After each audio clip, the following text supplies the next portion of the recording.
তথাকথিত গণ অভ্যুত্থানের দিনগুলোর কথা আমাদের নিশ্চয়ই মনে আছে। মানুষকে ব্ল্যাকমেইল করে কিভাবে রাস্তায় নামানো হয়েছিল, এবং অন্যদিকে নজিরবিহীন সংঘাত।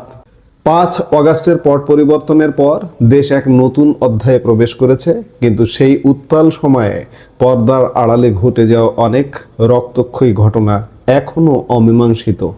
বিশেষ করে ঢাকা সহ দেশের বিভিন্ন স্থানে পুলিশের স্থাপনায় হামলা, অগ্নিসংযোগ এবং পুলিশ সদস্যদের নির্মমভাবে হত্যার বিষয়টি নিয়ে এতদিন এক ধরনের নীরবতা ছিল।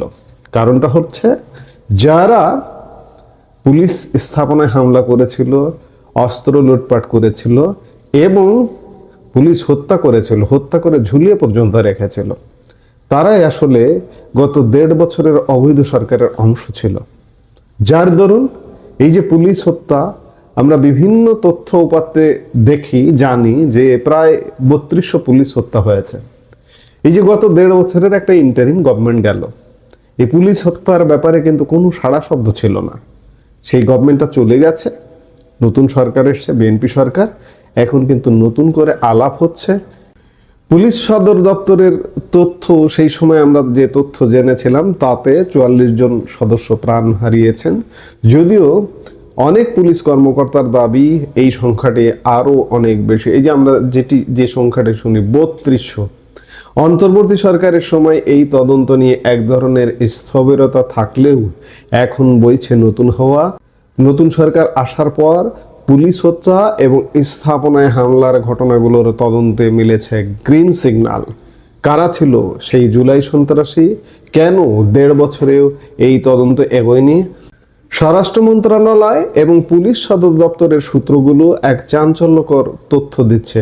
নতুন সরকার দায়িত্ব নেওয়ার পর পুলিশের স্থাপনায় হামলা ও সদস্য হত্যার বিষয়ে নতুন করে আলোচনায় এসেছে। এখন পর্যন্ত এসব নারকীয় ঘটনার মাত্র 5টি মামলা হয়েছে, কিন্তু আশ্চর্যের বিষয় হলো আজ পর্যন্ত একজনকেও আটক করা সম্ভব হয়নি। কারণ এই সন্ত্রাসীরা যারা পুলিশ হত্যা করেছে তারাই ছিল সরকারের অংশ, এবং একটা সাজানো নির্বাচনের মাধ্যমে তারা কিন্তু ক্ষমতাও দখল করতে চেয়েছিল, বিপ্লবী সরকার গঠন করতে চেয়েছিল, কিন্তু সব ক্ষেত্রে তারা ব্যর্থ হয়েছে।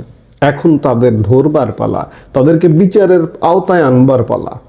পুলিশের অনেক কর্মকর্তা এ বিষয়ে কথা বলার চেষ্টা করেছিলেন বিগত 1.5 বছরের অন্তর্বর্তীকালীন সরকারের সময়, কিন্তু অভিযোগ রয়েছে যে বিগত অন্তর্বর্তী সরকারের পক্ষ থেকে প্রয়োজনীয় সহায়তা পাওয়া যায়নি। তবে আলামত কিন্তু কিছুই মুছে যায়নি।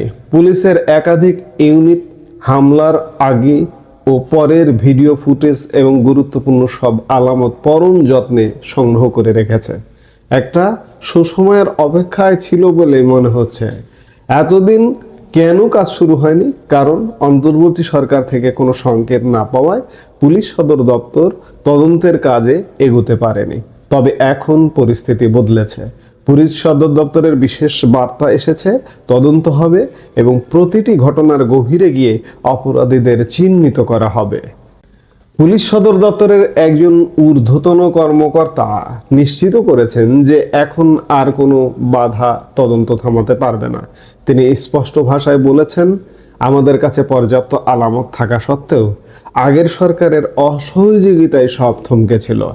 এখন মামলা হলে অনেক রাঘব বোয়াল ফেসে যেতে পারেন। নতুন স্বরাষ্ট্রমন্ত্রী আশ্বস্ত করেছেন যে তদন্ত অবশ্যই হবে। আমরা দেখেছি আন্দোলনের সেই উত্তাল সময়ে দেশের বিভিন্ন কারাগার থেকে বন্দি ছিনতাই হয়েছে, দেওয়ালে আগুন দিয়ে বন্দিরা পালিয়ে গেছে, অনেকে এখনো ধরাছোঁয়ার বাইরে। এই পালিয়ে যাওয়া বন্দীদের ধরতে এবার বিশেষ অভিযান শুরু হতে যাচ্ছে। আর যারা দেশের বাইরে পালিয়েছে তাদের ফিরিয়ে আনতে ইন্টারপোলের সহযোগিতা নেওয়ার চূড়ান্ত সিদ্ধান্ত হয়েছে। আপনারা জানেন যে জুলাই আগস্টের সেই দিনগুলোতে দুর্বৃত্তরা থানা এবং ফাঁড়িতে হামলা চালিয়ে শুধু প্রাণহানি ঘটায়নি, বরং বিপুল পরিমাণ আগ্নেয়াস্ত্র লুট করেছে। এই লুট হওয়া অস্ত্রগুলো এখনো উদ্ধার হয়নি, যা জননিরাপত্তার জন্য বড় হুমকি। 5টি হামলার মামলা হলেও বেশিরভাগ ঘটনায় কিছুই করা হয়নি। এই স্থবিরতা নিয়ে পুলিশের নিচের দিকের সদস্যদের মধ্যে তীব্র ক্ষোভ বিরাজ করছিল। তারা প্রকাশ্যে কথা বলতে না পারলেও মনের মধ্যে একটা চাপা উত্তেজনা ছিল। এখন সরকার থেকে সেই বার্তা যাওয়ার পর সেই ক্ষোভ কিছুটা প্রশমিত হয়েছে। তদন্তের জন্য ঊর্ধ্বতন কর্মকর্তারা দফায় দফায় বৈঠক করছেন। ক্ষতিগ্রস্ত স্থাপনার আশপাশের সিসিটিভি ফুটেজ বিশ্লেষণ করা হচ্ছে। ডিএমপির যাত্রাবাড়ি এবং সিএমপির কোতোয়ালি থানায় ইতিমধ্যে কিছু মামলা হয়েছে, যেখানে আসামি করা হয়েছে অজ্ঞাতনামা অনেককে। পুলিশের এক কর্মকর্তা দৃঢ়তার সাথে বলেছেন, ক্রিমিনাল ইভেন্ট কখনো তামাদি হয় না, অর্থাৎ অপরাধ করে পার পাওয়ার দিন শেষ। আমরা যদি পরিসংখ্যানের দিকে তাকাই তবে শিউরে উঠতে হয়। সিরাজগঞ্জের এনায়েতপুর থানায় একদিনই 13 জন পুলিশ সদস্যকে হত্যা করা হয়েছিল। ঢাকা মহানগর পুলিশের 50টি থানার মধ্যে 21টি থানা সহ মোট 216টি স্থাপনায় হামলা, ভাঙচুর ও অগ্নিসংযোগ করা হয়েছিল। আগুনে পুড়ে ছাই হয়ে গেছে 13টি থানা এবং অসংখ্য টহল গাড়ি। যদিও আনুষ্ঠানিকভাবে সবগুলোতে মামলা হয়নি, কিন্তু পুলিশের ছায়া তদন্ত থেমে নেই। গোয়েন্দারা সিসিটিভি ফুটেজ দেখে দুর্বৃত্তদের শনাক্ত করার চেষ্টা করছেন। এখানে একটি গুরুত্বপূর্ণ বিষয় ডিএমপির সাবেক ওসিরা তুলে ধরেছেন। তাদের বক্তব্য অনুযায়ী আন্দোলনের সময় তারা ঊর্ধ্বতনদের নির্দেশে দায়িত্ব পালন করেছেন। তারা অনেক ক্ষেত্রে গুলি চালাতে নিষেধ করলেও ওপর মহলের চাপে তা করতে বাধ্য হন। এক পর্যায়ে উত্তেজিত জনতার বৃষ্টির মতো ইট পাটকেল আর বাইরে থেকে আসা গুলির মুখে আর টিকতে না পারে আত্মরক্ষার্থে ব্যবস্থা নেন। অনেকে পোশাক খুলে পালিয়ে জীবন বাঁচিয়েছেন, আর যারা পারেননি তারা মর্মান্তিক হত্যাকাণ্ডের শিকার হয়েছেন। তারা এখন চাইছেন সঠিক তদন্তের মাধ্যমে প্রকৃত দোষীদের চিহ্নিত করা হোক, যাতে নিরীহ কেউ ফেঁসে না যায়। বর্তমানে এক অদ্ভুত পরিস্থিতি তৈরি হয়েছে। পুলিশ সদস্যদের মামলার তদন্ত করতে গিয়ে খোদ তদন্তকারী কর্মকর্তারা বিব্রত হচ্ছেন। 5ই আগস্টের পর শেখ হাসিনা থেকে শুরু করে কনস্টেবল পর্যন্ত 1168 জন পুলিশ সদস্যকে আসামি করা হয়েছে।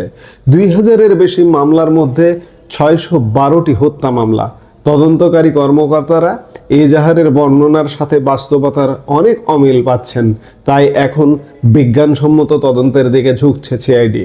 তারা সংশ্লিষ্ট পুলিশ সদস্যদের কল লিস্ট এবং সিডিআর সংগ্রহ করছেন। উদ্দেশ্য একটাই, নিশ্চিত হওয়া যে ঘটনার সময় ওই পুলিশ সদস্য আসলে কোথায় ছিলেন। সিআইডির কর্মকর্তারা বলছেন, অনেকে মোবাইল বাসায় রেখে অন্য এলাকায় গিয়ে হামলা করেছেন কিনা বা তাদের কমান্ড সার্টিফিকেট অনুযায়ী তারা সঠিক জায়গায় ছিলেন কিনা তা যাচাই করা হচ্ছে। এছাড়া বিভিন্ন টেলিভিশন চ্যানেলের ফুটেজ এবং পত্রিকার ছবি সংগ্রহ করে নিবিড়ভাবে বিশ্লেষণ করা হচ্ছে।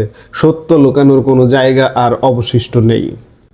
যদি আমরা মামলার সংখ্যা দেখি তবে দেখা যায় ঢাকাতেই সর্বোচ্চ 333টি মামলা হয়েছে। এছাড়া চট্টগ্রাম, রাজশাহী, সিলেট, খুলনা এবং ময়মনসিংহে কয়েকশো মামলা রুজু হয়েছে। এই তদন্তের মূল লক্ষ্য হওয়া উচিত ন্যায় বিচার। তথাকথিত ছাত্র জনতা যেমন অন্যায়ের শিকার হয়েছে, তেমনি পুলিশ বাহিনীর যারা হত্যাকাণ্ডের শিকার হয়েছেন তাদের পরিবারেরও বিচার পাওয়ার অধিকার আছে। অপরাধী যেই হোক, জুলাইয়ের সেই উত্তাল সময়ে যারা ধ্বংসলীলা চালিয়েছে এবং রক্ত ঝরিয়েছে তাদের আইনের মুখোমুখি হতেই হবে। সত্যিকার অর্থে এই তদন্তটা যদি সঠিকভাবে হয় তাহলে এই যে অন্তর্বর্তী সরকারটা গেল, এই অন্তর্বর্তী সরকারের অনেক রাঘব বোয়াল ফেসে যাবে। এই যে ছাত্র নামের যে সন্ত্রাসীগুলো, এগুলো অনেকে ফেসে যাবে। এবং আমরা গত 1.5 বছরের যে একটা বিভীষিকাময় সময় পার করেছি, সেই সময়ের যারা হোতা তাদের শুধু পুলিশ নয়, বিভিন্ন ক্ষেত্রে তদন্ত হওয়া উচিত। এবং এই যে গত সরকারটা যে ছিল, সেই সরকারটা দুর্নীতি, অনিয়ম, এই যে ছোট ছোট ছাত্র, তারা হাজার হাজার কোটি টাকার মালিক হয়ে গেছে। তারা কোথায় পায় টাকা? কোথায় পেয়েছে টাকা? গত 1.5 বছরের দুর্নীতি, এগুলো সব তদন্ত হওয়া উচিত। আমরা প্রত্যাশা করি যে সব তদন্তে আসবে।